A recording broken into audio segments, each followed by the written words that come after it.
Hola, ¿qué tal? Muy buenas noches. Son las 8 en punto y les damos comienzo a La Voz del Residente en Otorrinolaringología. Sean bienvenidos como todos los lunes a su programa. Si es primera vez que está con nosotros, permítame comentarle en qué consiste la dinámica. Tenemos una doctora invitada quien realizará una exposición alrededor de 25 a 30 minutos. Terminando dicha exposición, vamos a tener la intervención de la doctora mentora del día de hoy, que estaré presentando un poquito más adelante a la doctora María del Coral, a quien vamos a conocer terminando la exposición de la doctora Paola. Terminando esa intervención de la doctora mentora, les comentamos que estamos en vivo. En caso de que usted nos esté viendo vía Zoom y gusta hacer algún comentario, felicitaciones o pregunta, lo puede hacer en la parte de abajo del chat. Y si nos están viendo por Facebook, porque también les recuerdo que estamos en vivo en Yo Soy Médico 17 y gusta hacer algún comentario, pregunta o felicitaciones, háganlo en la parte de comentarios o con un me encanta o un like. También son súper bienvenidos. Les recuerdo que el objetivo de estos webinarios es que existan interacciones y que conozcamos y tengamos la oportunidad de preguntar. Así que son bienvenidos a hacer sus preguntas para que las doctoras puedan contestarlas. Terminando esta sección, en caso de que exista, vamos a pasar a las conclusiones de ambas doctoras para dar fin al webinario. Son clases de alrededor de 40 minutos, 50 más o menos, y más adelante les voy a estar diciendo dónde pueden volver a ver esta grabación. Si es primera vez que está con nosotros, les recuerdo que nos encuentran en Facebook y en Instagram como La Voz de Residente y en Facebook como Medical Legal Center. Pero bueno, les voy a presentar a quien realmente vienen a escuchar esta noche para no quitarle más tiempo. Ella es la doctora Paola Morán Cruz, R2 de Otorrinolaringología, egresada de la Universidad Nacional Autónoma de México. Buenas noches, doctora Paola, ¿cómo está? Hola, buenas noches, muy bien, gracias. Agradezco la invitación a este foro. No, hombre, el agradecimiento es nuestro tener una maestra con usted el día de hoy. Le deseo mucho éxito. Esto es para aprender todos y esto va dirigido sobre todo a los residentes. Así que, doctora, la dejo con el mejor público que son los residentes de otorrinolaringología. Si gusta, ya puede empezar con su presentación. Ok, muchas gracias. Bueno, el día de hoy yo les vengo a exponer un caso de una paciente con un tumor en el seno esfenoidal. Vamos a empezar con un poquito de la historia clínica de la paciente. Es una paciente femenino de 57 años, como religión es creyente, escolaridad secundaria. Ocupación es una trabajadora en la Dirección General de Servicios Urbanos en alumbrado público y su estado civil es soltera. Dentro de los antecedentes heredofamiliares, ella solamente nos refirió que su madre era como antecedente hipertensión arterial sistémica y diabetes tipo 2, su padre finado por una neumonía adquirida en la comunidad y cuenta con 9 hermanos, una de ellas con antecedente de diabetes tipo 2 y el resto aparentemente sanos. El resto de las enfermedades renales, autoinmunes, reumáticas, neoplásicas y broncopulmonares fueron interrogadas y negadas. En cuanto a los personales no patológicos, ella habita en una casa rentada con adecuada iluminación, ventilación y cuenta con baño intradomiciliario, su alimentación adecuada en calidad y cantidad, sus hábitos higiénicos, con baño y cambio de ropa interior y exterior todos los días, así como lavado de placa dental todos los días. Convivencia con animales, nos refirió positiva a 2 perros vacunados y desparasitados. De los personales patológicos, nos refirió tabaquismo positivo desde los 11 años de edad hasta el momento actual a razón de 20 cigarrillos al día. Le interrogamos alcoholismo y algunas otras toxicomanías, sin embargo, las negó todas. Su vacunación completa, siendo su última vacuna la de influenza en el 2019. Vamos ahora sí a entrar al padecimiento actual. Esta es una paciente que llegó a urgencias en diciembre del 2020 por una alteración en la visión y limitación de los movimientos oculares del ojo izquierdo. Esta paciente fue valorada por oftalmología y ellos sugirieron solamente realizar una tomografía de cráneo. El servicio de urgencias realiza la tomografía de cráneo y como hallazgo encuentran una ocupación del seno esfenoidal del lado izquierdo. Por esa razón, se nos realiza una interconsulta al servicio de otorrino por una probable sinusitis esfenoidal izquierda.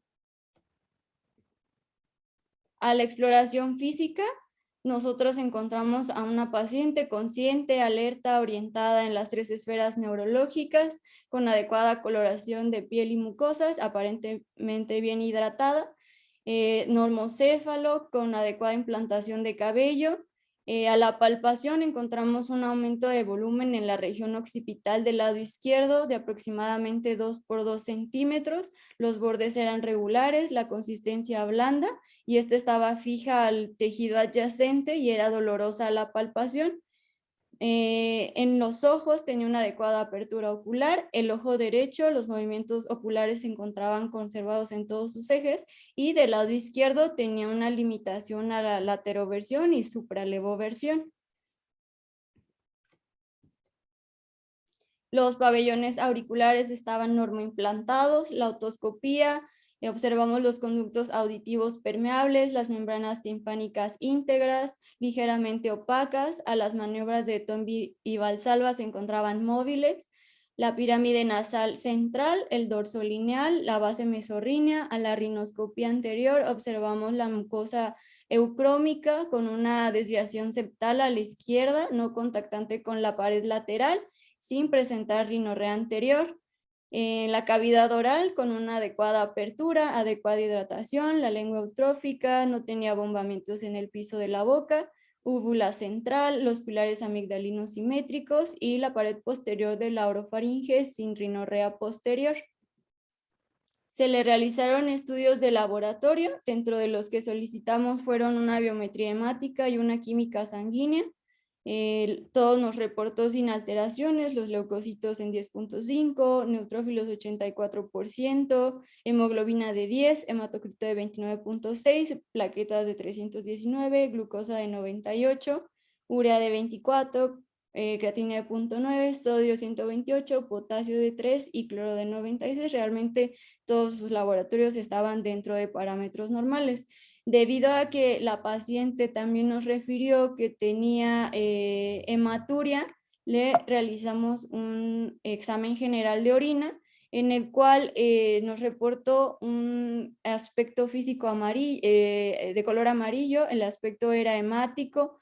Al examen microscópico nos reportaron eritrocitos incontables, leucocitos incontables y células epiteliales escasas, escamosas, bacterias escasas. Y dentro del examen químico, lo único que encontramos patológico fue igual la presencia de sangre mayor a 1 miligramo sobre decilitro.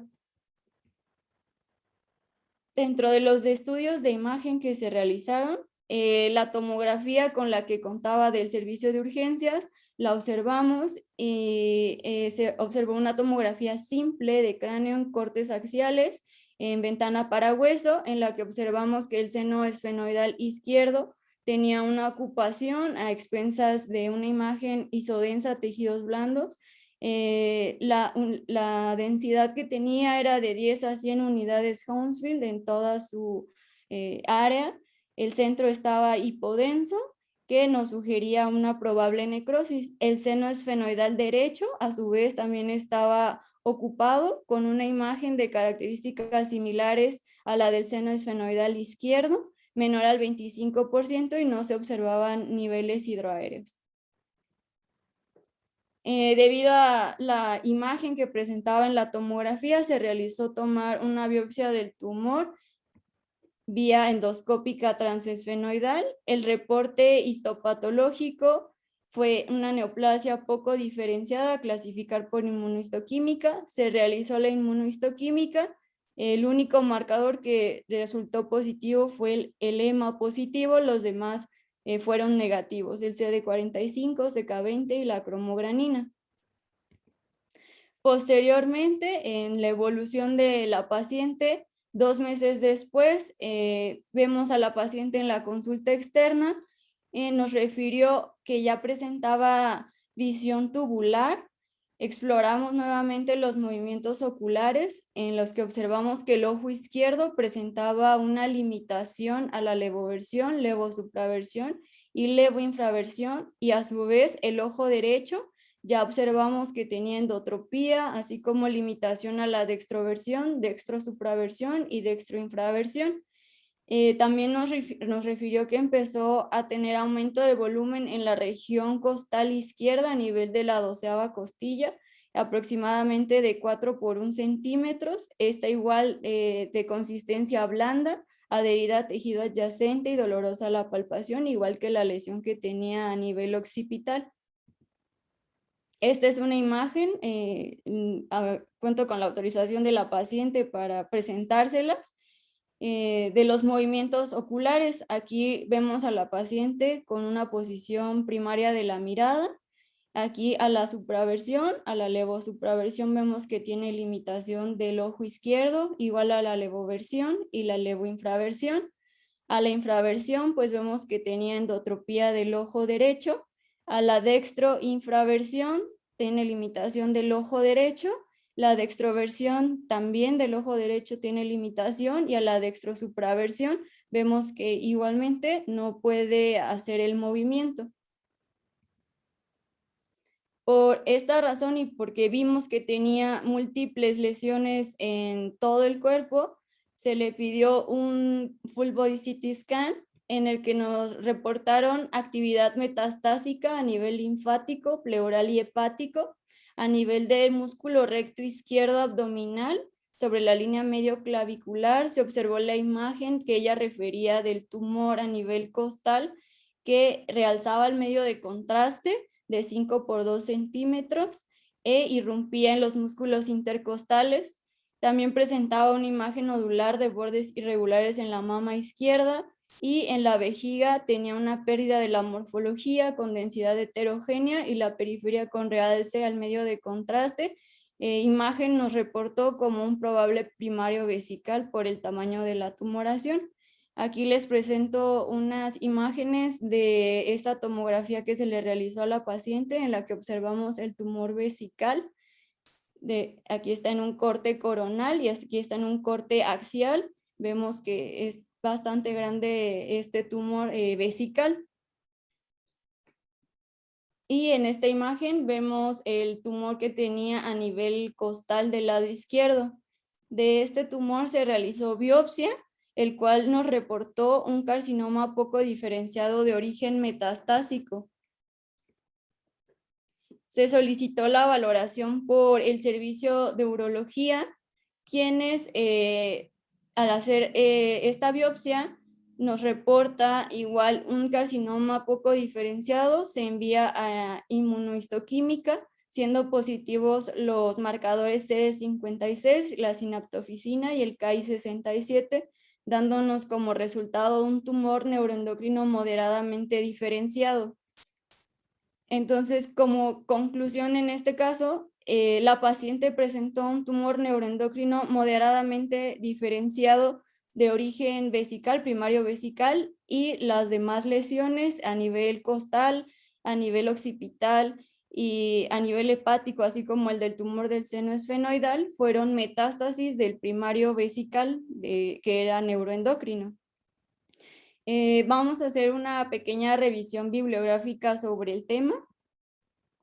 Bueno, los tumores neuroendocrinos son un grupo heterogéneo de tumores. Están definidos como neoplasias epiteliales con una diferenciación neuroendocrina. Estos son poco frecuentes, con una incidencia anual de menos de 10 casos por 100,000 habitantes.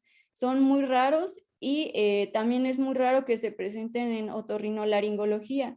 Se da en aproximadamente un 10% que sean primarios, y generalmente el primario es en laringe, y es muchísimo más raro que se presente como una metástasis de un primario vesical. Dentro de los factores de riesgo no tenemos factores concretos conocidos hasta la fecha. Sin embargo, se han visto altamente relacionados con el tabaquismo.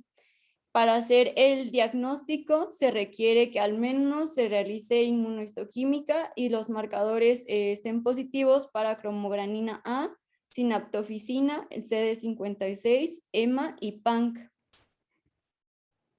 De acuerdo a lo reportado en la literatura, los tumores neuroendocrinos pueden originarse en cualquier sitio del cuerpo, principalmente pues en piel, mama, en cavidad nasal y senos paranasales, en laringe, tráquea, pulmón, timo, glándulas salivales, el tracto gastrointestinal, páncreas, útero, cérvix, riñón, ureteres, vejiga y próstata.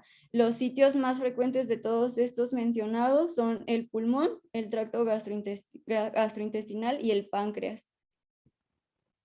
El 20% de los tumores neuroendocrinos primarios se localizan en la vejiga urinaria, ya enfocado un poquito más al tema, al caso de la paciente. Y el 90% de estos casos se van a presentar con hematuria micro o macroscópica, que fue el caso de la paciente. Ella llegó con nosotros refiriendo que presentaba hematuria.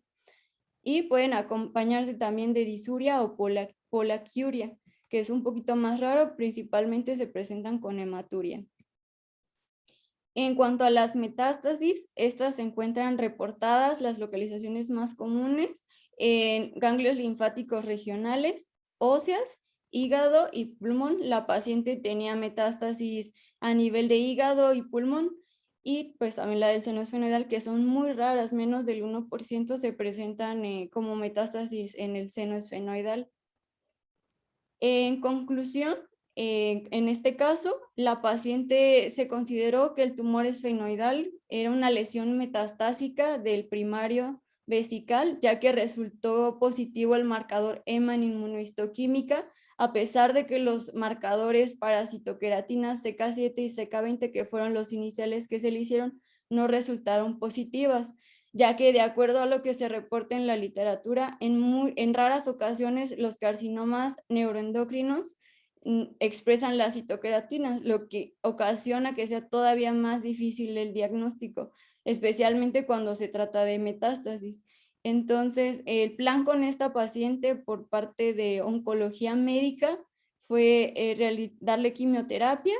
Sin embargo, por la pandemia, pues la paciente se retrasó en su tratamiento y actualmente pues la paciente falleció por otras causas, por la pandemia, por COVID y no por el tumor.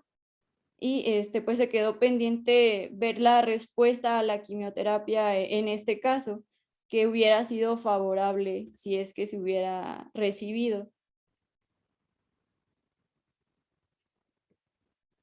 Y eso sería todo de este caso. Muy bien, doctora, ¿ya terminó con su presentación? Sí. Muy bien, muchas gracias, doctora. Fue una exposición muy rápida la del día de hoy, así que voy a pasar a cederle la voz a la doctora mentora que nos está acompañando esta noche, la expresidenta del Colegio de Otorrinolaringología del Estado de Puebla, la doctora María del Coral Patricia García Serrano. Buenas noches, doctora María, ¿cómo está? Hola, ¿qué tal? ¿Sí me escuchan bien? Sí, doctora, se escucha y se ve muy bien. Ok, bueno, pues primero felicitar a la doctora Ana Paola porque esa presentación estuvo pues precisamente de los tumores raros. La doctora Paola Morán nos dio un esquema muy general de lo que son este tipo de tumoraciones que casualmente encontramos los diagnósticos en razón de pues de buscar otras cosas, ¿no? Y nos encontramos con que la tomografía encuentra este tipo de situaciones que son efectivamente muy raras, que en este caso, bueno, los tumores neuroendocrinos, generalmente nosotros los estamos viendo básicamente lo que es el pulmón y lo que es el tubo gastrointestinal. Los tumores de este tipo, pues son en realidad muy raros y en muy bajo porcentaje, se reportan del 0.2 al 0.8% de todo el tipo de cáncer y del 1 al 3% de los de cabeza y cuello. Entonces, efectivamente, la presentación de este tipo de tumor pues es muy rara y afortunadamente pues lo encontraron el diagnóstico, pero desafortunadamente pues no pudieron dar un tratamiento por en este caso por la pandemia. Y yo creo que también, y coincido con la doctora, que hubiera sido una favorable respuesta la quimioterapia, pero pues desafortunadamente no nada más esto, sino muchos otros casos nos dan con que los pacientes pues llegan a un deceso precisamente porque pues se complicaron o definitivamente no fueron atendidos en forma oportuna. Entonces reitero la felicitación a la doctora Morán porque, bueno, sí fue estudiado adecuadamente el caso y efectivamente el primario, pues que nos comenta que estaba en vejiga, pues afortunadamente encontramos todo el diagnóstico, pero desafortunadamente el tratamiento no. Y muchas gracias a ustedes también. Muy bien, muchas gracias, doctora María. Les recuerdo que si nos están viendo por Zoom y gustan hacer algún comentario, pregunta o felicitaciones, pueden hacerlo en la parte del chat. Y si nos están viendo vía Facebook, lo pueden hacer en la parte de comentarios para yo podérselo leer a las doctoras y en caso de que tengan una duda, que ellos respondan. Por el momento tengo una duda aquí que dice, de acuerdo a su experiencia, ¿qué tan frecuente utilizan el estudio RMN para diagnosticar este tipo de padecimiento? Doctora Paola, ¿va a contestar? Usted, doctora, por favor. Sí, de hecho nosotros siempre que encontramos una tumoración, siempre nos vamos al estudio completo con la resonancia, porque si no le hacemos resonancia, no estamos completando el esquema de protocolo. Y de tal forma podemos dar, antes de la biopsia, para toma de biopsia necesitamos ejemplificar dónde está el tumor, hacia dónde está, hacia el techo, hacia el piso, etcétera, para poder ejemplificar bien lo que es la biopsia por endoscopía. Muy bien, la otra pregunta dice, ¿este cáncer se puede confundir con un papiloma nasosinusal? Doctora Paola. Pues por las características en imagen, no es tan característico que se presente en el seno esfenoidal. El papiloma se presenta en la pared lateral del seno maxilar, más que en el seno esfenoidal, entonces es difícil que pudiera presentarse ahí un papiloma nasal. Sí, coincido definitivamente. La imagen, la presentación y bueno, no podemos decir que no exista, pero la generalidad es que no se presente en esta localización. Muy bien, doctoras, tengo otras dos preguntas y dice de Jolie, dice, ¿cuáles serían los cuidados paliativos? Pues principalmente sería el cuidar el dolor. En este caso, la paciente refería mucho dolor en la lesión de la región occipital y pues el tumor posteriormente vesical. Urología le puso un catéter porque ya no podía tampoco orinar. Entonces, pues ahí la parte de urología fue la que hizo los cuidados en cuanto al tumor vesical y pues en caso de que tuviera mucho dolor, en este caso pues ya no pudimos ver a la paciente posteriormente, pero sería el cuidado del dolor. Muy bien, doctoras, ya por última pregunta, no se crea, me presión otras dos. Dice, ¿cuál es la esperanza de vida en los pacientes con tumores neuroendocrinos?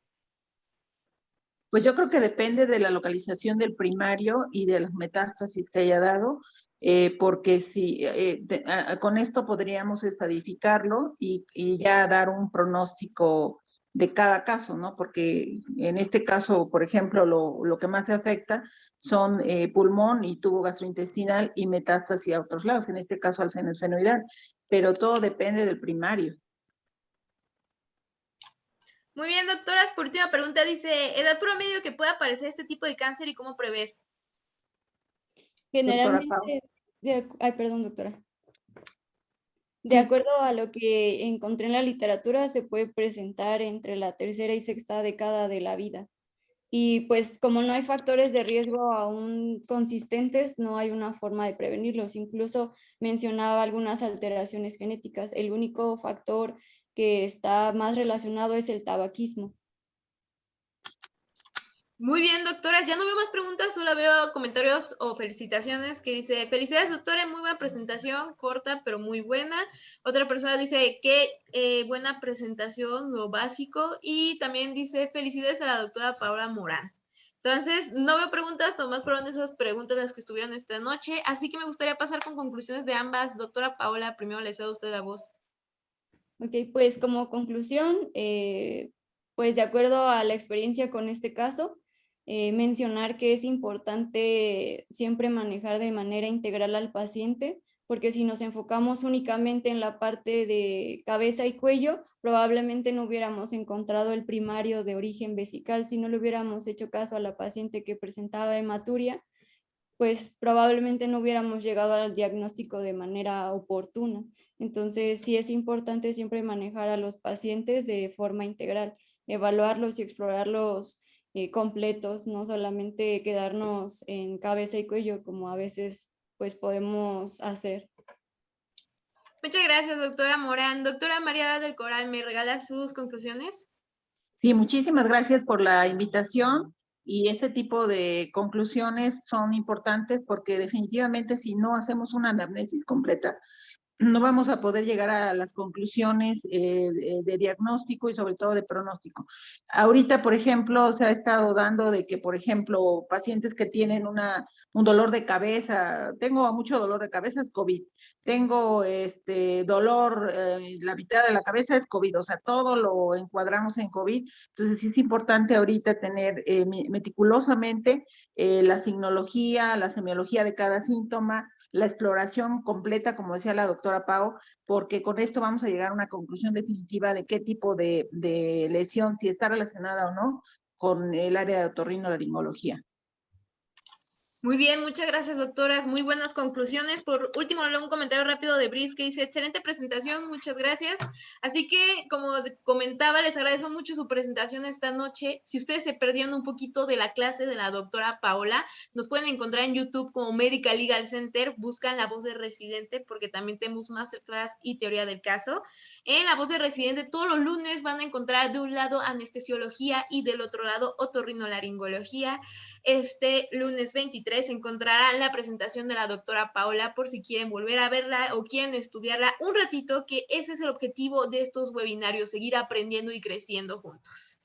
Sí, me gustaría agradecerle la presencia de la doctora María del Coral por estar esta noche con nosotros y darse un poquito de su tiempo. Fueron clases cortitas para ustedes y les recuerdo que nos van a encontrar en Facebook y en Instagram como La Voz de Residente por si quieren seguir sabiendo un poquito de estos webinarios. Igual en YouTube encuentran La Voz de Residente, Teoría del Caso, que son temas médicos legales, y Masterclass, que son temas ya por los especialistas. Les agradecemos mucho, doctora Paola, por ser nuestra maestra esta noche y a la doctora María por ser nuestro complemento. Me gustaría ahora hablarle a usted, jefe o jefa de residentes, si requiere una de nuestras pláticas para adiestramiento o capacitación en temas médicos legales. Por favor, comuníquese con nosotros al correo electrónico atención.mlc@gmail.com, atención sin acento.mlc@gmail.com, y estará recibiendo una de nuestras pláticas de manera gratuita en esta temporada de pandemia. Sin más que decir, les reitero otra vez el agradecimiento a esta noche de chicas. Así que muchas gracias, doctora Pau y doctora María, por esta noche. Que estén muy bien y mucho éxito, doctora Pau, en su carrera como futura especialista. Muchas gracias. Que estén muy bien. Buenas noches. Buenas noches. Gracias.